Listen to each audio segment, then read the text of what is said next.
இந்த fundamental of performing ஆர்ட்ஸை நல்லா புரிஞ்சுக்கிட்டு பெர்ஃபார்மன்ஸை கன்சிஸ்டண்டாக அடித்து தூக்குறது யாருன்னு பார்த்தீங்கன்னா in politics I am saying our man ji only man. ஒரு ஜி ஆட்சிக்கு வந்ததுக்கு பிறகு எல்லாரும் முனியும் மோடி நானும் மோடிலாம் பிரச்சாரம் பண்ணாங்களே, அதுல எல்லா ஜியும் மறைஞ்சு ஒரே ஜி ஆயிடுச்சு. மித்ரா ஊரெல்லாம் சுத்ரா, யாராவது என்ன சொன்னா என்போர்ஸ்மெண்ட் அனுப்பிச்சு எல்லாரையும் வாயின் பத்திரம். பிரச்சனை என்னன்னா, அலெக்சாண்டர் வந்து புழுச்சட்டை மாறின திட்டலாம் என்ன திட்டக்கூடாதுன்னு அளவுக்கு வந்தாங்க. இதை வச்சுக்கிட்டு ஆர்எஸ் வந்து ஒரு பெரிய கட்டுரை, அந்த கட்டுரையில வந்து எங்க ஜி எப்பெல்லாம் திட்டிருக்காது தெரியுமா, இப்பெல்லாம் திட்டிருக்காங்க, வரிக்கு வரி டிரான்ஸ்கிரிப்ஷன் கொடுத்துருக்காங்க, மிரட்ட பாக்குறாங்க. ஆனா என்ன, தமிழ்நாட்டுல எந்த காமெடினா மிரட்டினாலும், அதுவும் பிஜேபி மிரட்டினா அந்த ஷோ ஹிட். அவரு நாட்டோட பிரதமர். சோஃபியா குரேஷி மாநிலத்துக்கு போகும்போது அவங்க ஏரியா போய் சோஃபியா குரேஷி குடும்பத்தையே கூப்பிட்டு வந்து மலர்த்தூர் வச்சாங்க. இப்படி விளம்பரங்கள் பண்ணக்கூடிய ஆட்கள் தான் பாஜக காரர்கள். ஆனா மணிப்பூர் போகும்போது அந்த முன்னாள் நாள் வரைக்கும் அங்க யாருக்குமே மோடி வராங்கன்றது தெரியாது. அன்னைக்கு காலையில தான் ஒரு 2 பேனர் வைக்க ஆரம்பிச்சிருக்காங்க. ரொம்ப வெளிப்படையா மோடிக்கு தெரியும் மணிப்பூரை சார்ந்த மக்கள் ரொம்ப தீவிரமான அதிருப்தியில இருக்கிறாங்க. மணிப்பூருக்கு போறாரு. மணிப்பூர்ல மிக கொடூரமான வன்முறைகள் நடந்தது, நமக்கு அப்பவே பார்த்தோம். அதுல வந்து கிட்டத்தட்ட 864 நாட்கள் வயலன்ஸ், 300க்கும் மேற்பட்டவர்கள் அவங்களோட உயிரிழந்தாங்க. 60,000த்துக்கு சொச்சம் பேர் வந்து டிஸ்பிளேஸ் ஆயிருக்காங்க தங்க வீடுகளை விட்டு. ஒரு பெண் வந்து நிர்வாணமாக பரேட் நடத்துகிறாங்க. அந்த கிளிப் வந்ததுக்கு பிறகுதான் இன்னும் சொல்ல போனா இந்திய பொது மனசாட்சி வெளியே வந்து பேசி, அது வரைக்கும் சவுண்டே இல்லை. மோடி வந்து அது குறித்து பேசினாரு. கரெக்டா ஒரு 36 செகண்ட் பேசியிருக்காரு. அது 78வது நாள். சாவு வீட்டுக்கு போறோம். சாவு வீட்டுல குழந்தைங்க எங்க உண்டாதுருக்காங்க. அந்த குழந்தைங்களை கூப்பிட்டு கொட்டடிக்கிறாங்க, வந்து ஆடுன்னு சொன்னா எப்படி இருக்கும், அதே மாதிரியான ஒரு வேலையை மோடி செஞ்சிருக்கிறாரு. அந்த குழந்தைகளை பாட வச்சிருக்காரு.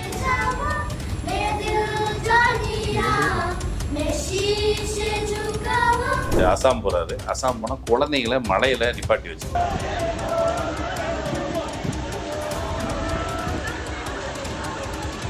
உங்க வீட்டு பிள்ளைகள் நிற்கவீங்க, அதுக்கெல்லாம் மலையில நினைமா.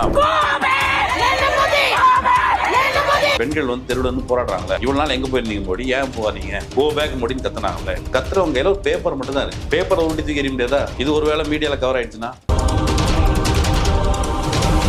வணக்கம். இன்றைய நிகழ்ச்சியில் நம்மோடு பேச பத்திரிகையாளர் தோழர் மகிழன் அவர்கள் இணைந்துள்ளார். வாருங்கள், அவரோடு பேசுவோம். தோழர் வணக்கம்.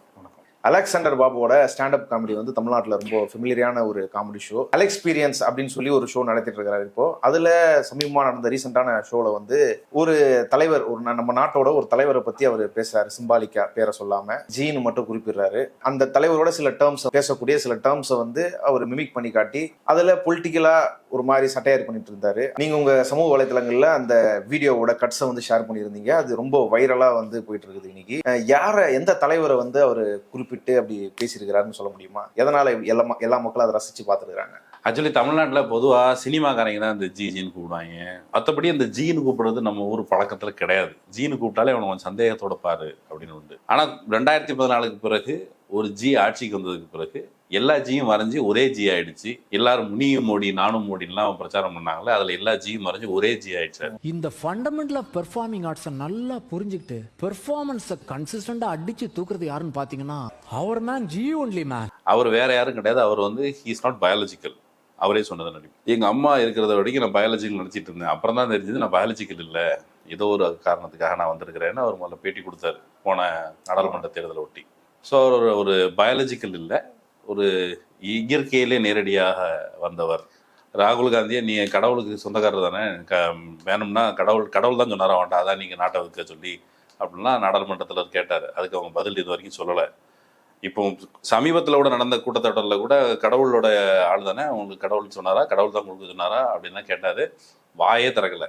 இப்போ இந்த கடவுளின் வீரனை குறித்து சாதாரணமாக அவர் பேசும்போது, சாதாரணமாக இப்போ எக்ஸ்பீரியன்ஸ் வந்து அலெக்சாண்டர் வந்து அவர் மேடையில் பேசிட்டார். சாதாரணமாக டீ கடைக்கு போனால் எல்லா இடத்துலையும் மோடி வந்து ஊர் ஊராக சுற்றுறாரு, விதவிதமாக கோட்டு போட்டிருக்காருங்கிறது சாதாரணமாக தமிழ்நாட்டு டீ கடைகளில் பேசுகிற விஷயம். அப்போ தமிழ்நாட்டு மக்கள் மத்தியில் நிகழ்த்தி காமிக்கிற ஒருவர், அவர் தமிழ்நாட்டு மக்களிடையே உலவுகிற ஒரு நகைச்சுவையை அவர் நிகழ்த்தி காமிக்கிறார். அதில் வந்து மித்ரம் அப்படிங்கிறதும், கத்துறோம் அப்படிங்கிறதும், அப்புறம் சுத்துறோம் அப்படிங்கிறதும், அப்புறம் எல்லாத்தையும் அப்படியே கத்தி கத்தி வித்துடுறோம். மித்ரா ஊரெல்லாம் சுத்ரா, யாராவது என்ன சொன்னா என்போர்ஸ்மெண்ட் அனுப்பிச்சு எல்லாரையும் வாயின் பத்திரம். ஓவரா பேசினா ஈடியை விட்டு வாயை புத்துறோம். ஈடி முதல்ல என்ஃபோர்ஸ்மெண்ட் ஏஜென்சி வந்து வாயை புத்துறோம் அப்படின்னு சொன்னார். இது வந்து ஒரு பொலிட்டிக்கலான கமெண்ட், சாதாரணமாக தமிழ்நாட்டு மக்கள் மத்தியில் புழங்கி கொண்டிருக்கிற கமெண்ட். இது இப்படி போட்ட உடனே இதுவரைக்கும் அலெக்சாண்டர் தொடர்பாக பெரிய அளவில் விமர்சனங்கள் வராது. இன்னும் சொல்லப்போனால் கொஞ்ச நாளைக்கு முன்னாடி அவர் வந்து கொஞ்சம் இந்த ராமர் கோயில் இது திறப்பு விழா நடந்துச்சுல, அப்போ வந்து மோடி வந்து ராமேஸ்வரம் அப்படி ஒவ்வொரு ஊராக போய் ஸ்ரீரங்கம் போனார், ராமேஸ்வரம் போனார், மதுரைக்கு போனார். திடீர்னு பார்த்தா அங்கே ராமர் கோயிலில் இருந்தார். அவர் என்ன திடீர்னு கடவுளோட மேலாயிட்டாரு, ட்ரெண்டிங் ஆயிட்டாரு. நம்ம ஊரா சுத்துறோம், ஜெய் ஸ்ரீராம்னு கத்துறோம் அப்படின்னு அவர் சொன்னார். மித்ரோ ஜெய் ஸ்ரீராம்னு கத்ரோ கத்ரோ கத்ரோ கத்ரோ. அப்போ கூட அதிக அளவில் விமர்சனங்கள் வரலை. மோடி குறித்து இப்போ ஒரு பொலிட்டிக்கலான விமர்சனம் வைக்கும் பொழுது அதில் சொல்லும் போது இவங்க விமர்சனம் வைக்கல, இது சொன்னோன்னா ஒரு பொலிட்டிக்கல் விமர்சனமாக மாறுது. நாடாளுமன்றத்திலையும் மோடிக்கும் அதானிக்கும் இருக்கிற நட்பு குறித்து ராகுல் காந்தி பேசும்போது தான் இவங்க பதறுவாங்க. இப்பவும் அதே பதட்டம் வந்திருக்கு. சங் பரிவார் அமைப்பு சார்ந்து நடத்திட்டு இருக்க கம்யூனில் ஒரு மேகசின் ஆன்லைனில் வரும். அதில் வந்து இவரை ஒரு பெரிய நீளத்துக்கு இதுவரைக்கும் அவருடைய ஜோக்ஸ் வந்து காமெடியாக எடுத்துக்கொள்ளப்பட்டு விமர்சனம் செய்யப்படவில்லை, ஆனாலும் இப்போது விமர்சனத்துக்கு உள்ளாக இருக்குதுன்னு ஒரு கட்டுரை எழுதியிருக்காங்க. ஏன் விமர்சனம், அதை ஆக்சுவலி நல்லா கவனிச்சு பார்த்தீங்கன்னா அந்த கட்டுரையில் இவர் அலெக்சாண்டர் என்ன பேசியிருக்காங்கன்னு டிரான்ஸ்லேட் கொடுத்துருக்காங்க. நமக்கு மறந்து போயிட்டாலும் அது வழக்கமாக அவர் கத்துறோன்னு சொன்னார், சுத்துறோன்னு சொன்னார், இதுக்கு இங்கிலீஷில் மீனிங் என்னங்கிற வரைக்கும் மொத்தமாக டாக்குமெண்ட் பண்ணிக்கிறாங்க. நம்ம பார்க்காத, நான் இது வரைக்கும் அதை பார்க்கல. ஊரா சுத்துறோம், ஜெய் ஸ்ரீராம்னு கத்துறோங்கிறத நான் பார்க்கல. ஓகே, அந்த முன்னாடி ஷோ நீங்க பார்க்கல, தெரியாது. இந்த பத்திரிகையிலே போட்டு எங்க அப்பன் குதிர்க்குள்ள இல்லைங்க மாதிரி. இப்போ இன்னொன்று, அலெக்சாண்டர் வந்து இந்த விமர்சனங்களை மக்களிடம் இருக்கிற கருத்துக்கள் இருந்தால் அவர் வந்து ஒரு அரசியல் கட்சிக்காரர் கிடையாது, சாதாரணமாக மக்கள் மத்தியில் புழங்குகிற. நீங்கள் வந்து 2 பேரும் விமர்சனம் பண்ணியிருக்காரு. ஒன்று நான் ஏற்கனவே சொன்னேன், ப்ளூ சட்டை மாறனை விமர்சனம் பண்ணியிருக்கிறாரு. நான் பார்த்த வரைக்கும் அவர் மோடியை விமர்சனம் பண்ணியிருக்காரு. ப்ளூ சட்டை மாறனுக்கு ஆதரவாக கம்யூன் எழுதலை. அவர் சும்மா என்னலாமா அவர் பாருங்கள் வந்து எழுதிட்டு போவார், ஸ்க்ரீனில் நிற்பார். ப்ளூ சட்டை மாறன் வந்து ஸ்க்ரீனோட ஓரத்தில் நின்று விமர்சனம் பண்ணுவார். ஏன்னா பின்னாடி நிறைய விளம்பரங்கள் இருக்கும், ஏன்னா என்ன பார்க்குறத விட விளம்பரத்தை பாரு, அதுதான் எனக்கு பிரயோஜனம் அப்படின்னு ப்ளூ சட்டை மாறன் சொல்லுவாருன்னு சொல்லி ப்ளூ சட்டை மாறனை விமர்சனம் பண்ணியிருக்காரு. ப்ளூ சட்டை மாறன் இவர் அலெக்ஸோட வீடியோவை பகிர்ந்துருந்தார் ட்விட்டரில், சரியா? அவர் வந்து என்ன திட்டாருன்னு சொல்ல அவர் பார்த்தாரா இல்லையான்னு தெரியல. இப்போ பிரச்சனை என்னென்னா, ப்ளூ சட்டை மாறனை திட்டலாம், என்ன திட்டக்கூடாதுன்ற அளவுக்கு வந்துட்டாங்க. இதை வச்சுக்கிட்டு ஆர்எஸ்எஸ் வந்து ஒரு பெரிய கட்டுரை, அந்த கட்டுரையில் வந்து மிரட்டுகிற துணி கடைசியில் இருந்தாலும் கூட அது ரொம்ப காமிக்கலாக இருக்குது. நீங்கள் வந்து டிரான்ஸ்கிரிப்ட் கொடுத்துருக்காங்க. அலெக்ஸ் என்ன சொன்னார் தெரியுமா, இப்படிலாம் எங்கள் ஜி எப்படிலாம் திட்டிருக்காரு தெரியுமா, இப்படிலாம் திட்டிருக்காரு, வரிக்கு வரி டிரான்ஸ்கிரிப்ஷன் கொடுத்துருக்காங்க. மிரட்ட பார்க்குறாங்க. ஆனால் என்ன, தமிழ்நாட்டில் எந்த காமெடியாக மிரட்டினாலும், அதுவும் பிஜேபி மிரட்டினா அந்த ஷோ ஹிட்டு. அலெக்ஸோட ஷோவும் ஹிட்டாக காமெடினா ஒரு ஹீரோ ஆயிரோப்ல. ஆமாம், அவ்வளோதான். அது வந்து அது பிஜேபிக்கு தமிழ்நாட்டு மக்கள் வழங்கியிருக்கிற ஒரு பிஆர் ஏஜென்சி. அது ஆட்டோமேட்டிக்காக அவங்க விளம்பரப்படுத்தி கொடுக்குறதுக்காக இறங்கியிருக்கிறாங்க. இப்போ அடுத்தால எச்ராஜா வரலாம், வேறு பிஜேபிக்காரங்க இறங்கலாம், எங்கள் ஜியை திட்டிங்களான்ட்டு. இப்போ என்னென்னா, ஜின்னு நான் யாரையுமே சொல்லலையே, உங்கள் தலைவரையா சொன்னேன்னு அலெக்ஸ் கேட்டேன்னா, ஏன் உங்களுக்கே உங்கள் தலைவர் இருந்தாலும் படுதுன்னு கேட்டார்னா சேர்த்து. நம்ம ஜி தான்னு சொன்னார், மித்ரோன்னு கத்துவான்னு சொன்னார், ஊரா சுற்றுறோம், இது எல்லாம் மோடியை தான் சொல்கிறாரு அப்படின்னு இவங்களே எடுத்துக்கிட்டு ஆஜராகிருக்கிறாங்க. அஃப்கோர்ஸ் எல்லாருக்கும் தெரிஞ்ச மோடியை தான் சொன்னார். ஆனால் இவங்க போய் ஆஜராகிறது இருக்குல்ல, ஒரு கிரிட்டிசிசத்தை தவிர்க்க முடியாமல் அவரை டார்கெட் பண்ணி, நீங்கள் அதை ஸ்டாலின்ட்ட சொல்வீங்களா, என்ஃபோர்ஸ்மெண்ட் ஏஜென்சி அப்படிங்கிறத ஒத்து மார்க் பண்ணியிருக்கிறாரு. என்ஃபோர்ஸ்மெண்ட் ஏஜென்சி என்ன, ஊழலுக்கு எதிரானது. என்ஃபோர்ஸ்மெண்ட் ஏஜென்சியினுடைய யோக்கியதை என்னன்னு ஏற்கனவே தமிழ்நாட்டில் அறிமுகமானது நிறைய நம்ம பேசியிருக்கிறோம். விவசாயிகள் அவங்க கோவணத்தோடு இருக்கிற போயிட்டு நீ வந்து வெளிநாட்டுக்கு ஏதோ மணி லாண்டரிங் பண்ணுறதுன்னு அவரை போய் பிராண்டிட்டு இருந்தாங்க. சில இடங்களில் போய் மிரட்டி கன்விக்ஷன் ரேட், இடியோட கன்விக்ஷன் ரேட் கொடுத்து சுப்ரீம் கோர்ட்டே கண்டிச்சிருக்குது. அனைத்து எதிர்கட்சியினரும் போய் இடி வந்து ஒரு பொலிட்டிக்கல் டூலாக பயன்படுத்தப்படுகிறது, தேர்தல் சமயத்தில் முன்னாடி பயன்படுத்தப்படுகிறது அப்படின்ட்டு இந்தியா முழுக்க நடந்து கொண்டு இருக்கிற டிஸ்கஷன். அந்த டிஸ்கஷன் மேடையில் ஒரு நகைச்சுவாக மக்கள் மன்றத்தில் எடுத்து சொல்கிறதே இவங்களுக்கு பெரிய கடுப்பான விஷயமா ஆகுது. இன்னொன்று, அவர் பேசும்போது என்ன சொன்னார், மோடிக்கிட்ட ஒரு ராகம் இருக்குது அப்படின்னாரு. தமிழ் பேசுவது குறித்து சொன்னார். அவர் வந்து கணியன் பூங்குன்றனார் இதில் அவர் வந்து கிண்டல் பண்ணிட்டாரு அப்படிங்கிறாங்க. சரி, கிண்டல் வேண்டாம். இவங்க என்ன சொல்கிறாங்க, மோடி வந்து தமிழில் பேச முயற்சி செய்கிறாரே, அதை நீங்கள் பாராட்ட வேண்டாமான்னு கேட்குறாங்க. நான் என்ன சொல்கிறேன், 2014 ஆட்சிக்கு வந்த மோடி இப்போ 2025 எவ்வளோ நாள், எத்தனை வருஷம் ஆச்சு? 9 வருஷம், 10 வருஷத்துக்கு மேலே ஆச்சு. 14, 25, 10 வருஷத்துக்கு ஆச்சு. ஒரு பிள்ளையை நீங்கள் பள்ளிக்கூடத்துக்கு அனுப்புறீங்க, அது 10ஆவது முடிச்சிருக்கும். 1ஆவதுல நீங்கள் 2014 சேர்த்துருந்தீங்கன்னா இப்போ 2014 10ஆவது முடிச்சு 11ஆவது போயிருக்கோம்.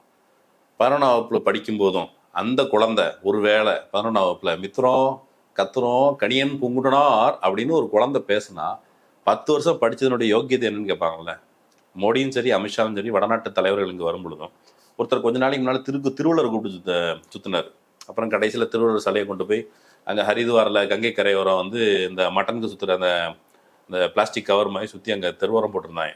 ஏன்னா அவர் சூத்திர ஞானிங்கிற மாதிரி அவங்க அங்கே இருக்கிறவங்களோட அபிப்பிராயம் காரணமாக. ஆனால் அவங்க யாரும் தமிழ் கற்றுக்கல. அப்போ 10 வருஷமா உங்களுடைய கமிட்மெண்ட் என்ன, மாநிலங்களுக்கு வழங்கப்படுகிற இதில் பேச மாட்டேன்னு சொல்கிறாங்க. மோடி வந்து தமிழ் பேச முயற்சி பண்ணார்ல, நீங்கள் ஹிந்தி பேச முயற்சி பண்ணியிருக்கீங்களா? ஹிந்தி பேசவே முயற்சி பண்ணாத தலைவர்கள் குறித்து கிண்டல் பண்ணாமல் தமிழ் பேச முயற்சி பண்ணுற தலைவர்களை பற்றி கிண்டல் பண்ணலாமான்ட்டு அவங்க ஸ்டைலில் ஒரு விமர்சனம் வச்சுருக்கிறாங்க. அது வந்து யூஸ்லெஸ். ஆனால் மோடி நாடகம் ஆடுகிறாரா, இயல் இசை நாடகம் இது தொடர்பாக அவருக்கு போதுமான அது தொடர்பான அபிப்பிராயங்கள் இருக்குதா, அப்படி அவர் நிகழ்த்தி காமிக்கிறாரான்னா, அவர் 2014 ஆட்சிக்கு வந்ததுலேருந்து நான் பார்த்துட்டு இருக்கேன்னு அவர் சொல்கிறாரு. ஆனால் மோடி நாடகம் அப்போது இருந்தான் தொடங்குதான்னு ஒரு கேள்வி. அப்போது இருந்து தொடங்கலை. அவர் குஜராத் முதலமைச்சர் ஆகிறதுக்கு முன்னாடி இருந்தே தொடங்கிடுச்சு. அவுட்லுக் பத்திரிகைக்கு போய் அன்றைக்கு குஜராத்தினுடைய முதலமைச்சராக இருந்த பட்டேல் அவர் மீதான ஊழல் புகார்களை கொண்டு போய் அந்த பத்திரிகைகள் கொடுத்து எங்கள் ஆளை பற்றின விவரம் அப்படின்னு சொல்லி அங்கே கொடுத்து அப்புறம் அவர் ஆட்சியிலேருந்து இறக்கி மேலே வந்து ஒரு உட்கார்ந்தாரு அப்படிங்கிற விமர்சனங்கள் உண்டு கேசுபாய் பட்டேல். அதுக்கு பிறகு ஆட்சியில் அமர்ந்ததற்கு பிறகு அவர் வந்து எம்எல்ஏ கூட ஜெயிக்கலை. ஹரன் பாண்டியாட்ட சீட்டு கேட்டார். ஹரன் பாண்டியாவுக்கு இவருக்கு மோதிக்குச்சு. அதுக்கப்புறம் 2002 குஜராத் கலவரத்திற்கு பிறகு அவர் நடத்தின நாடகம், நான் வந்து ஒரு நாய் அடிபட்டு செத்தா கூட நான் வருத்தப்படுவேன் அப்படின்னு சொன்னார், அந்த நாடகம். அதற்கு பிறகு அவர் குஜராத் படுகொலை தொடர்பாக விமர்சனம் வந்ததுக்கு பிறகு அதுக்கு பிறகு இவர் சொராபுதீன் ஷேக் என்கவுண்டரு, அமித்ஷாவோட ஒரு கூட்டு, அப்புறம் ஸ்னூப் கேட்டு, ஒரு பெண்ணை வேவு பார்த்தாருன்னு சொல்லி இப்படி இவ்வளோ விவரங்கள் வந்த போதும் அவர் வந்து குஜராத்தின் ஆன்மா தாக்கப்படுகிறது அப்படின்னு ஒரு அழுகாட்சி காவியம் படித்தார். முடிஞ்சது. 2014 ஆட்சிக்கு வந்தார். ஆட்சிக்கு வந்தவுடனே நாடாளுமன்ற வளாகத்துக்கு நுழைஞ்சிட்டு ஒரு தாய்க்கு ஒரு மகன் செய்கிற தொண்டு, அதனை எப்படி தொண்டு செய்ய முடியும், என்ன செஞ்சிட முடியும் ஒரு தாய்க்கு அப்படின்னு அங்கே போய் உட்காந்துட்டு அங்கே போய் ஃபர்ஸ்ட் பிரதமராக ஏற்றவுடனே ஒரு அழுக தொடங்கிட்டார். அப்புறம் வெவ்வேறு அக்கேஷனில் டிமானிட்டைசேஷன் வந்துச்சா அங்கே ஒரு அழுகாட்சி போடு. அப்புறம் வேறு சில என்னென்ன விமர்சனங்கள் வருதோ. இப்போ சமீபத்தில் அவருடைய அழுகை வந்து எங்கள் அம்மாவை திட்டாங்க அப்படின்ட்டு. இங்கே போன எலெக்ஷனில் எடப்பாடி சொன்ன மாதிரி எங்கள் அம்மாவை திட்டாங்கிறதே ஒரு இது. பீகாரில் மக்கள் வந்து எங்கள் மரத்தை வெட்டுறாங்க, நீ வந்து ஒரு மரத்துக்கு உங்கள் அம்மா பேர் வைன்னு சொன்னீங்களே, மரத்தை வெட்டுறாங்களே, அதுவும் லட்சக்கணக்கான மரங்களை வெட்டுறீங்களே, இதுக்கு என்ன சொல்கிறீங்க, அப்போ எத்தனை பேர் அம்மா பேரை நாங்கள் வச்சு மரம் வச்சுருப்போம், எதுக்கு வெட்டுறீங்கன்னு கேட்குறாங்க. அது குறித்து பதில் இல்லை. ஆனால் மோடிக்கு ஸ்பெஷலான ஒரு நாடகம், பாட்டு. இப்போ வந்து சமீபத்தில் ஏஐயில் வந்து மோடி பாடுற மாதிரிலாம் போட்டாங்க. ஆனால் மோடி தொடர்ச்சியாக தன்னுடைய செயலின்மை குறித்து ஒரு ஒப்பாரி வைத்து எப்படியாவது தடுத்துட முடியும், என்னை காங்கிரஸ்காரங்க திட்டுறாங்க, என்னை அவங்க திட்டுறாங்க, என்னை வந்து ரொம்ப திட்டிகிட்டே இருக்கிறாங்கன்னு சொல்லி அழுகாட்சி காவியத்தின் வழியாக ஒரு பாவலா செய்வது, நடிப்பது. ஒரு இந்த இவர் இருக்கார்ல ஃபேஸ்புக்காரரு ஜுகர்பர்க், அவர் முன்னால் உட்காந்தும்போது எங்கள் அம்மா பட்ட கஷ்டம் தெரியுமா, எங்கள் அம்மா பாத்திரம் வளர்க்குனது தெரியுமா அப்படிலாம் சொன்னார். மோடி வந்து சாதாரண டீ கடை வச்சுருந்தாருன்னொடனே அவர் டீ வித்தாரு அப்படின்னு புரிஞ்சுக்கணும்ல, அப்படி இல்லை. He was well dressed. அவர் பழைய ஃபோட்டோங்களாம் பார்த்தாலே தெரியும். ரயில்வேல கேன்டீன் வச்சுருக்கிறவங்களோட நிலைமை எப்படி இருக்கும்? ஓரளவுக்கு மிடில் கிளாஸ் தான் அவங்க. ஸோ அதனால் அவர் கஷ்டப்பட்டார். வெளிநாட்டுக்கு போகிறதுக்கு ரொம்ப ஆரம்ப கட்டத்திலே கூட அவர் வெளியூர் பயணங்கள் போனதை பற்றிலாம் அவர் எழுதுக்காரு கான்ட்ராஸ்டாக. ஸோ அதில் வாழ்க்கை முழுக்க ட்ராமாக்கள் நிறைந்திருக்கிறது. அது ஒரு ஒரு ஒரு ஒரு ஒரு ஸ்க்ரீன் பிளேயில் ஒரு ஹீரோவுக்கு ஆர்க் சொல்லுவாங்கள்ல, ஒரு கேரக்டர் ஆர்க், அப்படியே அவருக்கு இருந்திருக்கு. எப்போதுமே அவர் அப்படி தான் இருந்திருக்காரு. இன்னும் சொல்லப்போனால் அவர் வந்து சின்ன வயசுலேயே நான் வந்து அவங்களுக்காக நான் கஷ்டப்பட்டேன், இவங்களுக்காக கஷ்டப்பட்டேன், நான் வந்து என்னுடைய தியாகியாக நான் இருந்தேன், நான் வந்து அங்கே படித்தேன்னு ஒரு இடத்துல சொல்கிறாரு. அப்புறம் நான் படிக்கவே இல்லைன்னு சொல்கிறாரு. அப்புறம் இப்போ சர்டிஃபிகேட் கேட்டால் சர்டிஃபிகேட் தர முடியாது அப்படின்னு சொல்கிறாங்க. இந்த அளவுக்கான நாடகம் எப்போதுமே இருந்திருக்கு. அலெக்சாண்டர் வந்து சட்டையில் ஒரு பாசிங்கில் ஒரு சாதாரண கமெண்ட், அதுக்கு இவ்வளோ விமர்சனங்கள் தேவையில்லை. அவர் வந்து ஒரு நாடகம் ஆடுறாரு, அவர் நாடகம் நடிக்கக்கூடிய ஒரு திறமை இயல்புலே இருக்குதுன்னு ஒரு பக்கம் விமர்சிக்கிறாங்க. இப்போ நீங்கள் சொன்னதெல்லாம் வந்து அவரை வந்து ஒரு விக்டிமைஸ் பண்ணி அவர் நடிச்சுட்டு அவருக்கான ஒரு ஸ்பேஸை வந்து தக்க வச்சுட்டு இருக்கிறாரு, அவர் இதுதான்றதை அவரே உருவாக்கிட்டு இருக்கிறாருன்னு சொல்கிறீங்க.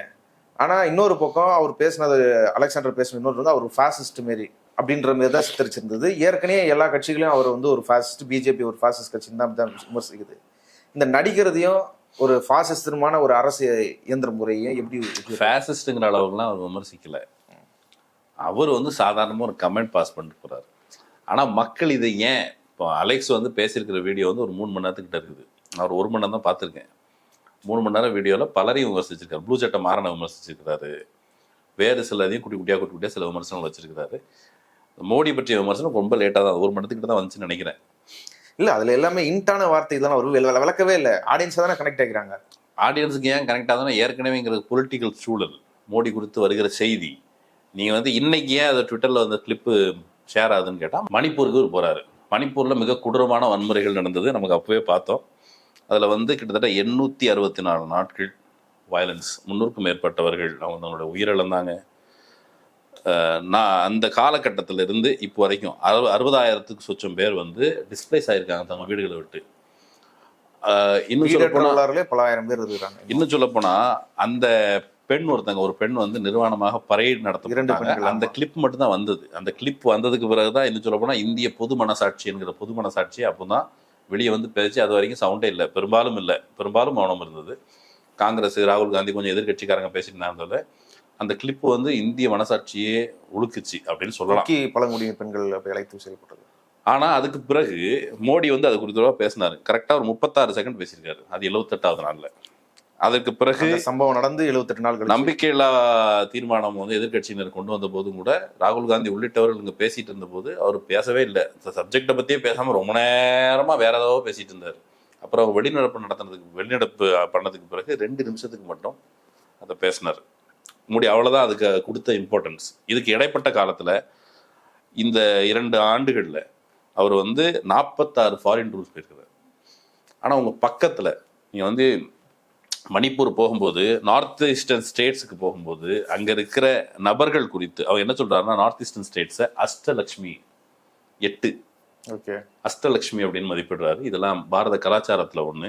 எந்த அளவுக்கு அவங்க இறங்கி போனாங்கன்னா, நார்த் ஈஸ்டர்ன் ஸ்டேட்ஸை வந்து கைக்குள்ள கொண்டு வர்றதுக்கு அவங்க என்ன பண்ணாங்கன்னா, பீஃபு நாங்கள் சாப்பிட்றதுக்கு தடை போட மாட்டோம், அது உங்களுடைய தனிப்பட்ட உணர்வு.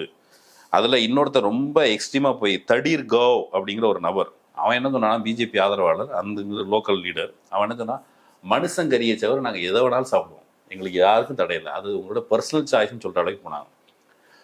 வடகிழக்கு மாநிலங்களில் பெரும்பாலும் கிறிஸ்தவர்கள் இருக்காங்கன்னு சொல்லி ஒன்று பாரதிய ஜனதா பார்ட்டி அப்படிங்கிறத பாரதிய கிறிஸ்டின் பார்ட்டிலாம் கூட அவங்க பேசினாங்க. அந்த அளவுக்கு இறங்கி போய் வடகிழக்கு மாநிலங்களை கைப்பற்றுவது அதுக்கான வேலை செஞ்சாங்க. இதே மணிப்பூரை பொறுத்தளவுக்கு பைரன் சிங் அவரை வந்து காங்கிரஸ்ல இருந்து இங்கே கூட்டு வந்து பெரும்பாலும் அவர்கள் வந்து பெரிய அளவில் வெல்ல முடியாத நிலைமையில இருந்த மணிப்பூரை கைப்பற்றி இவங்க ஆட்சி கைக்குள்ள வந்தாங்க. வழக்கமாக எல்லா ஊர்லேயும் நடக்கிறது மாதிரி இங்கேயும் கூட அங்கே இருக்க லோக்கல் பார்ட்டி நாகா பீப்புள் ஃப்ரண்ட்டும் நேஷனல் பீப்புள்ஸ் பார்ட்டியும் பிஜேபியோட கூட்டணி வச்சுக்கிறாங்க. என்ன அடிப்படையில், என்ன லட்சணத்தில், என்ன பொலிட்டிக்கல் கிளாரிட்டியிலேருந்து வைக்கிறாங்கன்னு தெரியல. காஷ்மீர்லேயும் அதே மாதிரி தான், அங்கேயும் ஒரு கூட்டணி வச்சாங்க. அதுக்கப்புறம் காஷ்மீருக்கு என்ன பண்ணுமோ அதை பண்ணிட்டாங்க.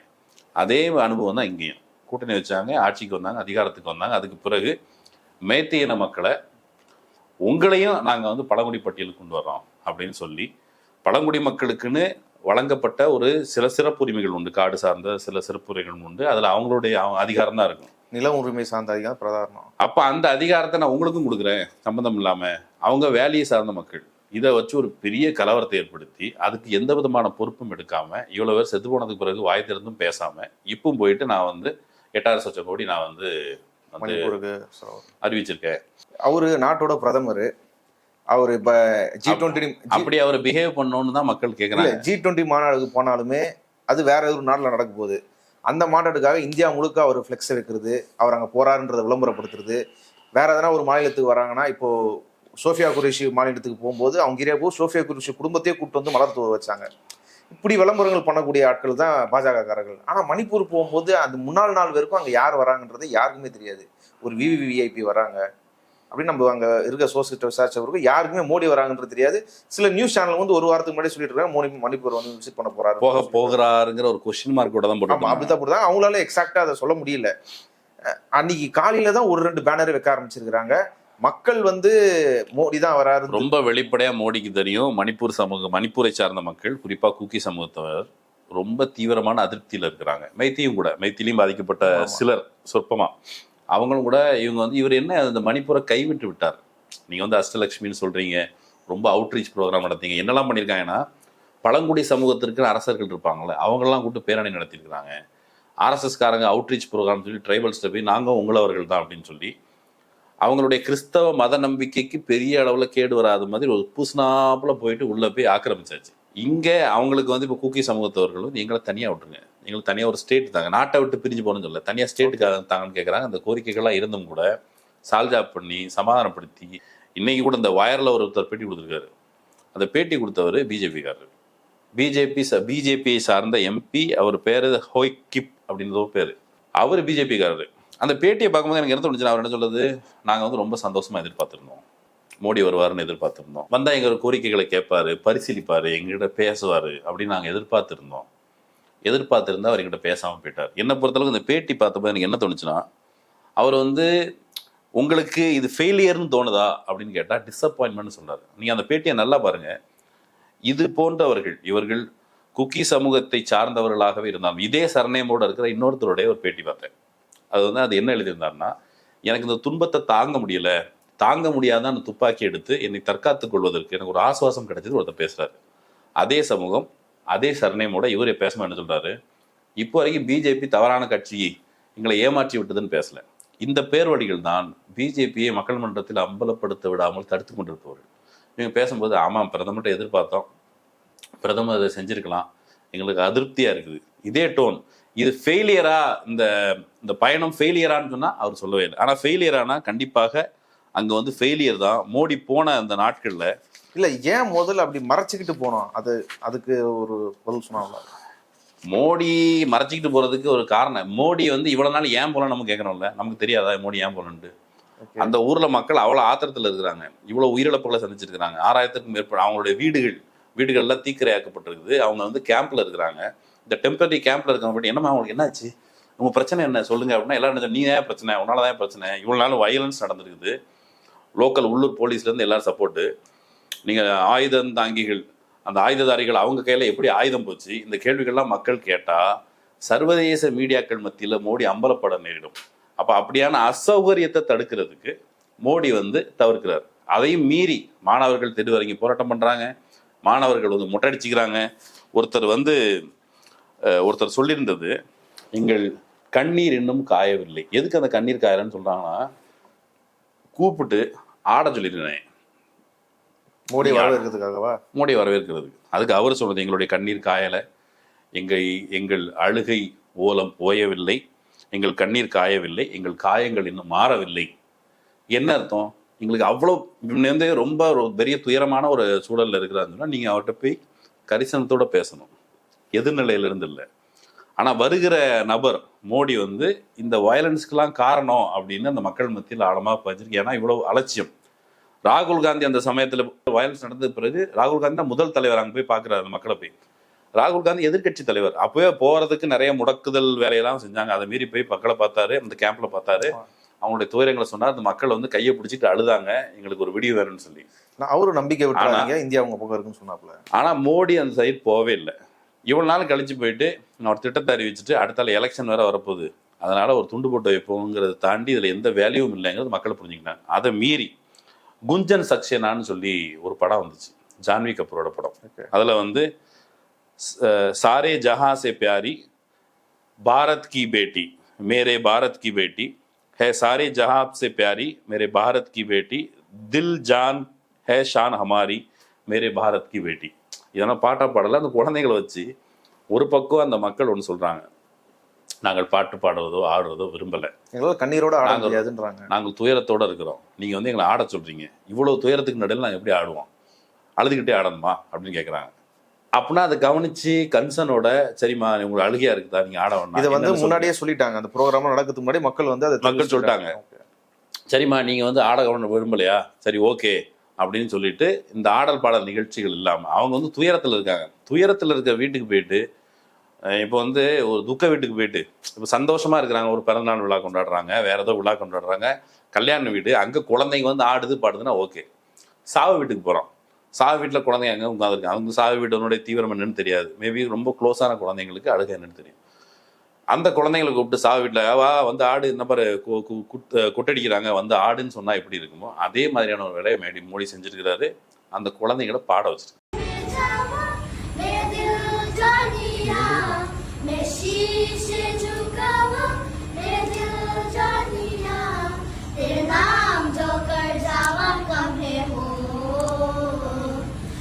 ஒரு அலட்சியத்தன்மை. அப்போ இதை வந்து அலெக்ஸ் வந்து பின்னாடின்னு சொல்லும்போது அவர் வந்து நல்ல ட்ராமாவாதி, முழுக்க ட்ராமாவை தான் தன்னுடைய கண்ணோட்டத்தில் வச்சிருக்கிறாரு. ட்ராமா பண்ணி எல்லாத்தையும் இப்போ வந்து நீங்கள் நானும் பேசிகிட்டு இருக்கோம், வடநாட்டில் இருக்கிற வடநாட்டு ஊடகங்கள் மோடியினுடைய நடவடிக்கை பற்றி விமர்சனபூர்வமாக அணுகி பேசியிருக்கவே செய்யாது. அப்படியான வீடியோஸே இல்லை.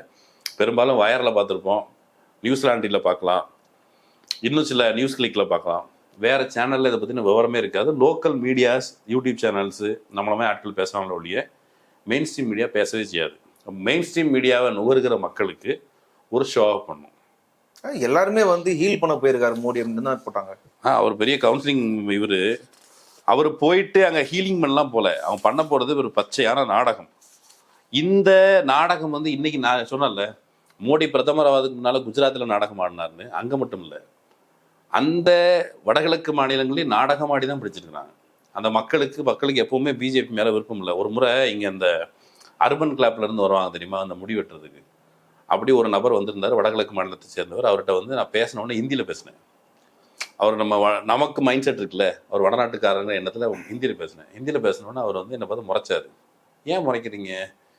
அப்புறம் வந்து நான் இங்கிலீஷில் பேச முயற்சி பண்ணேன். அவர் இங்கிலீஷில் பதில் சொன்னார். அப்புறம் என்கிட்ட என்ன சொன்னார்னா, don't talk to me in Hindi அப்படின்னாரு. ஏன் அப்படின்னு கேட்டதுக்கு, எனக்கு ஹிந்தி பிடிக்காது அப்படின்னாரு. அப்புறம் நான் அதை விட்டுட்டேன். கொஞ்ச நேரம் கழிச்சு அவர்கிட்ட கேட்டேன், ஏன் ஹிந்தி பிடிக்காதுன்னு. எங்களை வந்து எங்கள் மீது இந்த அரசு தொடுக்கிற அடக்குமுறை காரணமாக அவருக்கு வந்து ஹிந்தி மேலே வெறுப்பு இல்லை. இந்த இந்தியா செய்கிற இந்திய அரசின் பெயரால் செய்யப்படுகிற ஆதிக்கம் தொடர்பாக அவர்களுக்கு இருக்கிற அதிருப்தி ஹிந்தி மேலேயும் ஹிந்தி பேசுகிற ஆட்கள் மேலேயும் ஒரு வெறுப்பாக வந்து உருமாறி இருக்குது. அதையும் மீறி இவங்க மெல்ல மெல்ல மெல்ல மெல்ல அங்கே இருக்க ட்ரைபல்ஸ் லீடர்ஸை வாடகைக்கு வாங்கி மக்களும் கூட கொஞ்சம் நம்பி காங்கிரஸ் வேண்டாம், பிஜேபி. சில மாநிலங்களில் வந்து இவங்க ஜெயிக்காம 2017 சொன்னல, 2017 பிஜேபி வந்து அந்த பகுதியில் வெற்றி பெறுகிற நம்பர்லாம் அவங்க வாங்கவே இல்லை. ஆனால் அதுக்கு மாறாக என்ன பண்ணுறாங்கன்னு கேட்டால், இந்த என்ன சொல்கிறது, காங்கிரஸ் வந்து பெரும்பான்மை அதிக சிங்கிள் லார்ஜஸ்ட் பார்ட்டி காங்கிரஸ் வாங்கினது. ஆனால் அவன் பிஜேபிக்காரன் என்ன பண்ணுறான், சிங்கிள் லார்ஜஸ்ட் பார்ட்டியான காங்கிரஸை விட்டுட்டு பிஜேபி ஆட்சி அமைக்கிறதுக்கான வாய்ப்பு அமையுது. அந்த ஊரில் இருந்த கவர்னர் பிஜேபி கூப்பிட்றாரு சிங்கிள் லார்ஜஸ்ட் பார்ட்டியை விட்டுட்டு. அப்புறம் அந்த பழங்குடியை சார்ந்த சில ஆட்களை கூப்பிட்டு வச்சுட்டு அவங்க ஆட்சி அமைச்சிட்டாங்க. இந்த வடகிழக்கு மாநிலங்களை பார்த்தீங்கன்னா மொத்தம் 80% ஆட்கள் மினிஸ்டராக இருக்கிறவங்க அவங்க வந்து பெரும்பாலும் காங்கிரஸ்லேருந்து டிச் பண்ணிட்டு வந்தவங்க. அப்படி தான் மெல்ல மெல்ல அந்த மக்களை ஏமாற்றி மயக்கி உள்ளே கொண்டு வந்து மெல்ல மெல்ல ஆக்கிரமிச்சு இன்னைக்கு அந்த மக்களுக்கு துரோகம் பண்ணுற வேலையை மோடி செஞ்சுட்டு இருக்காரு. இந்த மக்கள் நார்மலாகவே உணர்ந்துருக்குறாங்க. நீங்கள் அந்த குக்கி பகுதியில் அவங்களுக்கு வந்து ஒரு ஆங்கிலோ குக்கி வார்னு ஒரு போர் நடந்துச்சு பிரிட்டிஷ் ஆட்சி காலத்தில். எதுக்கான போர் தெரியுமா? இப்போ இவங்க வந்து காலனியை நீக்கம் பண்ணுறோம் அப்படின்னு பிரிட்டிஷ் இவங்க சொல்கிறாங்க, பிஜேபிக்காரங்க. அவங்க வந்து இங்கிலீஷ்காரங்களுக்கு எதிராக 1919 அந்த காலகட்டத்தில் இங்கிலீஷ்காரன் வந்து என்ன சொல்கிறான், நீ வந்து எங்கள் ஆர்மி கூட சேரு அப்படின்னு சொல்கிறான். உன் ஆர்மி கூட சேர முடியாதுன்னு சொல்லி அந்த வடகிழக்கு மாநிலத்தை சேர்ந்தவர்கள் கணிசமாக, குறிப்பாக இதில் வந்து குக்கி சமூகத்தவர்கள் இங்கிலீஷ்காரனுக்கு எதிராக ஃபைட் பண்ணுறாங்க ஃபியர்ஸ்ஃபுல்லாக. அப்படி ஃபைட் பண்ணதனுடைய விளைவு ரொம்ப நாள் நடக்குது. அதை வந்து ஆங்கிலோ குக்கி வார் மெமோரியல்னு சொல்லி இருந்தது. இந்த போராட்டம் இருக்குல்ல, இந்த போராட்டம் நடக்கும் பொழுது இவங்க அந்த 2 அரம்பை தெங்கோல் மைத்தி லும்போன், நீங்கள் அந்த சமயத்தில் வந்த பேட்டிகளை பார்த்துருந்தீங்கன்னா அந்த அரம்பை தெங்கோல் மைத்தி லிம்போன் அதில் இருக்கிற ஒரு பேர்வழி அவன் ஆரம்ப காலத்தில் இந்த விஸ்வ இந்து பரிஷத் அல்லது இந்த ஏபிவிபிலாம் சேர்ந்து வேலை பார்த்தவன். அவன் தான் இந்த மைத்தி லும்போன் இந்த மூமெண்ட்டினுடைய காரியகர்த்தா, முன்னணியாளர். இவங்க தலைமையில் தான் என்ன நடக்குது, ஆங்கிலோ குக்கி வார் வந்து அந்த வார் மெமோரியலில் முதல்ல டேமேஜ் பண்ணுறாங்க. அந்த மக்களுக்கு ப்ரைடாக இருந்தது. ஒரு மாநிலத்தில் நீங்கள் வசிக்கிறீங்க, இப்போ தமிழர்களுக்கு ப்ரைடாக ஒரு சில இது இருக்குது. ஃபார் எக்ஸாம்பிள் திருவள்ளுவர் சிலை இப்போதைக்கு நமக்கு ப்ரைடு, தஞ்சாவூர் பெரிய கோயில் நமக்கு ப்ரைடு. அந்த மாதிரி நம்முடைய அடையாளங்கள் இருக்கணும். அந்த அடையாளத்தை யாராவது சிதைத்தால் எவ்வளோ கோவமோ அந்த மாதிரியான கோவத்துக்கு அவங்கள வந்து 2ஆம் தர குடிமக்களாக மாற்றிவிட்டு மோடி போயிட்டு தப்பு நடந்துருச்சு மன்னிச்சுக்கோங்க இப்படி இந்த துணி இல்லை, மேலிருந்து ஒரு ராஜா வருகிறேன் அப்படிங்கிற மாதிரி மேலிருந்து இருந்தாங்க ஒரு 8000 கோடி அப்படின்னு எடுத்து போட்டிருக்கிறாரு. அங்கே குக்கி சமூக அமைச்சர்கள் அல்லது சில எம்எல்ஏக்கள், ஆக்டிவிஸ்ட்டு, இவங்க எல்லோரும் சொல்கிற ஒரே விஷயம், இந்த நம்பராக பெருசாக தெரியுதுல்ல, எங்களுக்கு வெறும் 23 கோடி தான் வரப்போகுது. ஏன்னா எங்கள் குறிப்பிட்ட காரிடரில் எங்களுக்கு அவ்வளோதான் காசு வரும். நம்பரா பெரிய நம்பரா தெரியுது. 8500 கோடியில் 23 கோடி மட்டும்தான் அவ்வளோதான் எங்கள் ஏரியாவுக்கு வரும். இது வந்து ஒரு பச்சையான ஏமாத்து வேலை. எங்களை மேலும் காயப்படுத்தி விட்டு போயிருக்கிறார் மோடி அப்படிங்கிற பொழுது இது வந்து மேலும் மேலும் நாடகமாகவும் அந்த மக்கள் படுகிற துயரம் குறித்து கவலை இல்லாததாகவும் இருக்குது. ஆக்சுவலி இங்கே நடக்கிறது மட்டும் இல்லை, மோடிக்கு இருக்கிற ஒரு அதிகார தோரணை. அவர் என்ன நினைக்கிறாருன்னா, நீங்கள் எலெக்ஷன் கமிஷன் கையில் இருக்குது, நீங்கள் இவர் அலெக்ஸ் சொன்னார்ல என்ஃபோர்ஸ்மெண்ட் ஏஜென்சிஸ் கையில் இருக்குது, அரசியல் கட்சியில் மிரட்டியாவது கைக்குள்ள வச்சுக்கலாம், மொத்த அரசியல் கட்சியா இல்லைனாலும் பாதி பாதியா துக்குடாவை கூட நம்ம வாங்கிக்கலாம் அப்படிங்கிற ஒரு ஒரு அதிகார மமதைக்கு மேல போயிட்டாரு. அதாவது மக்கள் கிட்ட நமக்கு நல்பேரோ இல்ல அவங்க வாக்கம் நமக்கு தேவையில்லை, அவங்கள நம்பி நான் இல்ல ஓட்டு நீ தான் போடணுமா, எலெக்ஷன் கமிஷன் எதுக்கு இருக்குது, நான் எதுக்கு வச்சிருக்கிறேன் அப்படிங்கிற லெவலுக்கு அவங்க போயிட்டாங்க. இப்ப இந்த சூழல்ல மக்கள் நியாயமாக கேட்கிற கோரிக்கையை கூட காது கொடுத்து கேட்க தயாரா இல்லை. இப்போ இதே பீகார் குறித்து பிஜேபிக்கு அச்சம் இருக்குதுன்னு நான் நினைச்சிட்டு இருக்கேன். ஆனா பீகார்ல இப்போ ஓட் சோரின்னு சொல்லி இப்ப பேசுறாங்க. ஓட் சோர், கத்தி சோடு அப்படிங்கிற ஒரு முழக்கம் அங்க பரவலா போகுது. இவர் காங்கிரஸ் கட்சி இவர் ராகுல் காந்தி தலைமையில ஓட் அதிகார யாத்திரான்னு ஒரு பெரிய யாத்திரை போது மக்கள் பெருந்தரலா தேஜஸ்வி யாதவ் பீகார் அதிகாரம் நடத்துறாங்க. இந்த பின்னணியில பார்க்கும்போது மக்கள் வேலை கேட்டு தெருவிறங்குறாங்க. நிதிஷ்குமார் ஆட்சி செய்தார். நிதிஷ்குமார் யாருன்னு கேட்டா நிதிஷ்குமாரை பல்டி பாபுன்னு சொல்லுவாங்க. அந்த நிதிஷ்குமார் பிஜேபியோட கூட்டணியில் இருக்கிறவர். இந்த ஓட்டு அதிகார யாத்திரையில நமக்கு ஆட்சி அதிகாரம் போயிடும் அப்படிங்கிற கவலை இல்லை. வேலை கேட்டு வரவன தெருவில் போட்டு அடிக்கிறாங்க, மண்டகண்டெல்லாம் பிறந்த ரத்தம் ஃபுல்லா. அப்ப இந்த இந்த இந்த தோரணை இருக்குல்ல, இது அவர் அப்படியே தான் அப்ளை கொண்டு போய் அங்க போய் அப்ளை பண்றாரு. அங்க போனா அங்க அசாம் போறாரு. அசாம் போனா குழந்தைங்களை மலையில நிப்பாட்டி வச்சு மோடி வர்றாரு. மோடி எளிமையானவர். அவர் ஏழை தாயின் மகன். அப்ப ஏழை தாயின் பிள்ளைகளை எதுக்கு தெருவில் விட்டுருக்கீங்க? தெருவில் விட்டு அவர் வர்றதை வரவேற்கிறதுக்கு மலையில விட்டுருக்கீங்க அப்படின்னு.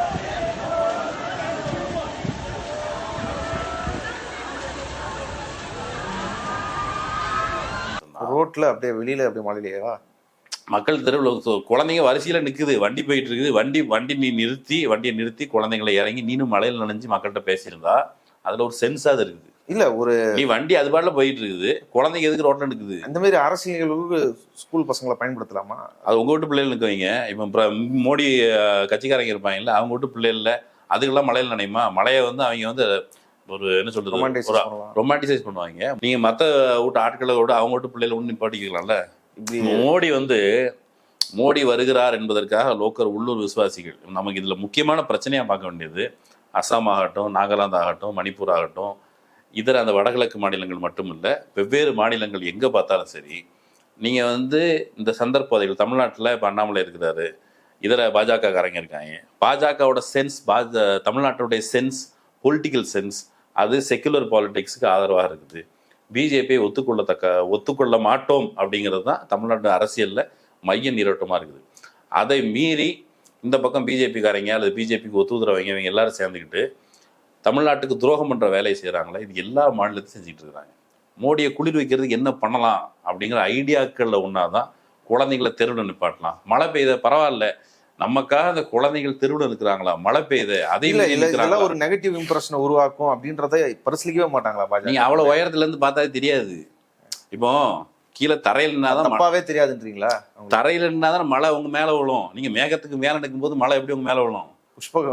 அவர் மேல அவர் தன்னை அப்படிதான் அவர் இமேஜின் பண்ணிக்கிறாரு. நீங்க ராகுல் காந்தி தெருவில் போய் மக்களை சந்திக்கிறாருல, மோடி தன்னுடைய பாப்புலாரிட்டி என்ன அப்படின்னு தெரிஞ்சுக்கணும்னா ஒரே ஒரு முறை ராகுல் காந்தி மாதிரி தெருவில் இறங்கி அழுக்கு கையோடு இருக்கிற மக்களை தொட்டு, இந்த பாதுகாப்பு படைப்பரிவாரங்கள் இல்லை, உலகத்திலே மிக மிக பிரபலமான தலைவர் அவரு, மக்கள் செல்வாக்குள்ள தலைவர்னா அதுக்கு அளவுகோல் இல்லைன்னா கிரவுண்ட்ல போய் மக்களை நேரடியாக சந்தித்தால் நீங்க நம்ம என்ன நினைக்கிறோம், மணிப்பூருக்கு போறதுக்கு மோடிக்கு அச்சம்.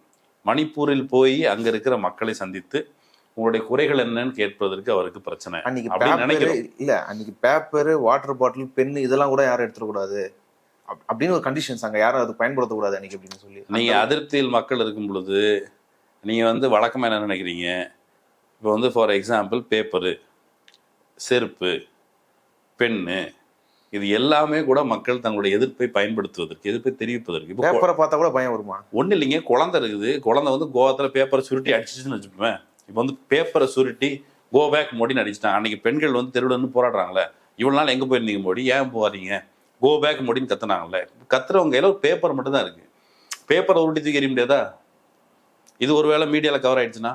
ஆனால் மோடியை அளக்கிற அந்த அளவுகள் அது மட்டும் இல்லை.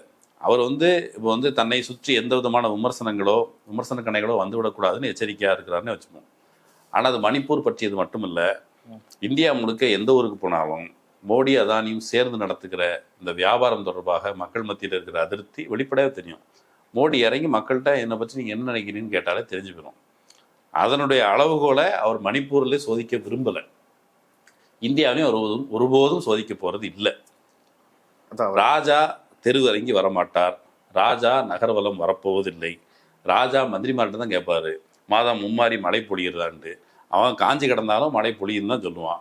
ராஜா குஷி ஆயிடுவாரு. ராஜா நாடகம் மட்டும் ஆடிட்டு போயிடுவாரு இடத்துலயா.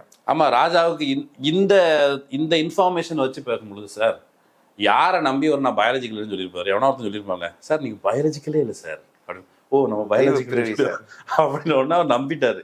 அந்த லெவலில் தான் போடி இருக்காருக்கும்போது is not biological, is not practical. அவர் வந்து சாதாரண ஒரு தலைவராக இல்லை. இவ்வளவு நேரம் இந்த செய்தி குறித்து விரிவாக உங்க கருத்துக்களை பகிர்ந்து கொண்டதுக்கு நன்றி. நன்றி.